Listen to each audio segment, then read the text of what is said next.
This is Classic FM.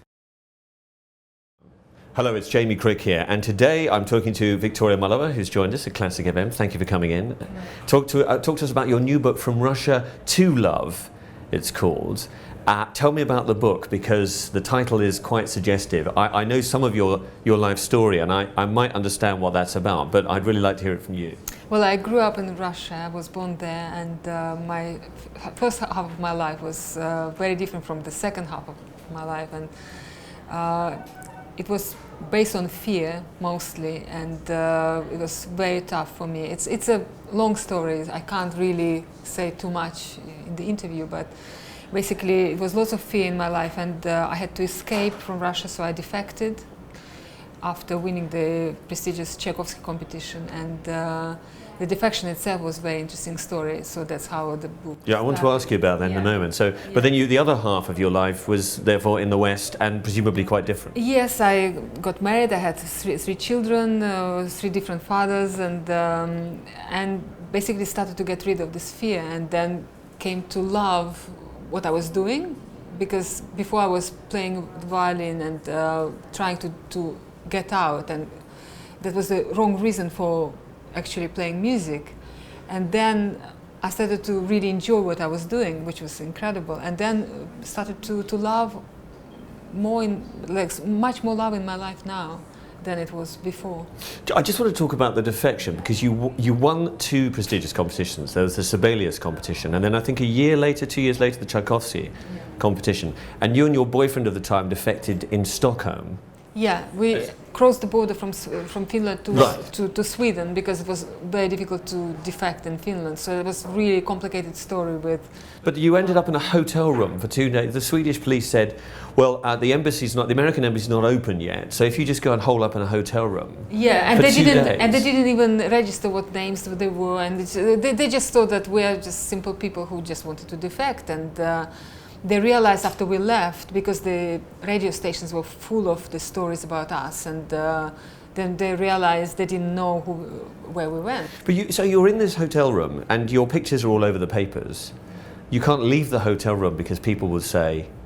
Yeah, it was too dangerous because KGB could capture us. You just sat there for 2 days. We were sitting there for 2 days because it was 4th of July, so the embassy was closed. So we had to wait for 2 days, and then first thing in the morning I called the police, and they were waiting for us eagerly because they didn't know where we were staying, because we were staying under the name Mrs. Smith. You chose Mr. and Mrs. Smith.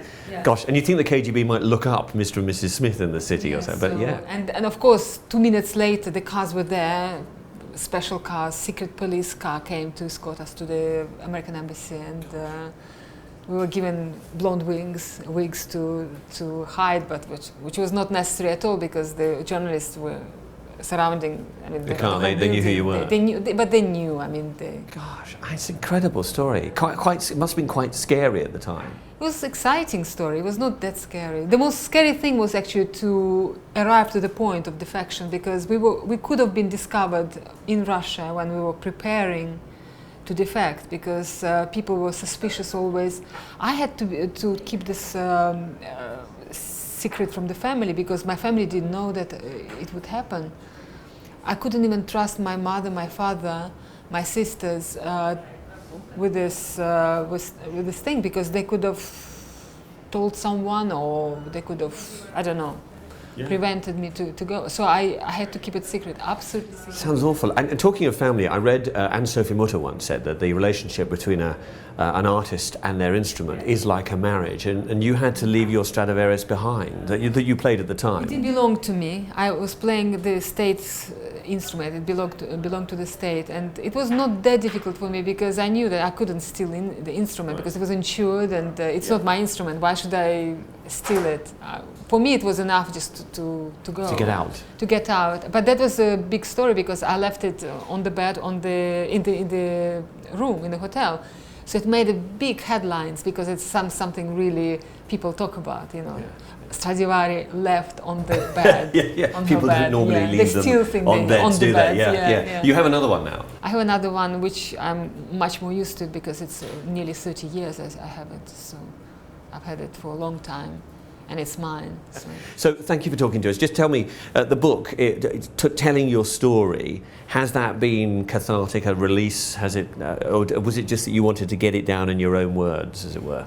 Yeah, it was written by Eva Chapman, a friend of mine, and she wrote a book, a very good book about her parents, and I thought that there was a lot of similarity in her story and mine, and because my parents also came from very humble background, they were peasants, and it was an interesting story to write. About my background, that nobody played any instrument in my family, nobody was musician, so I just came from peasants, here I am playing Bach.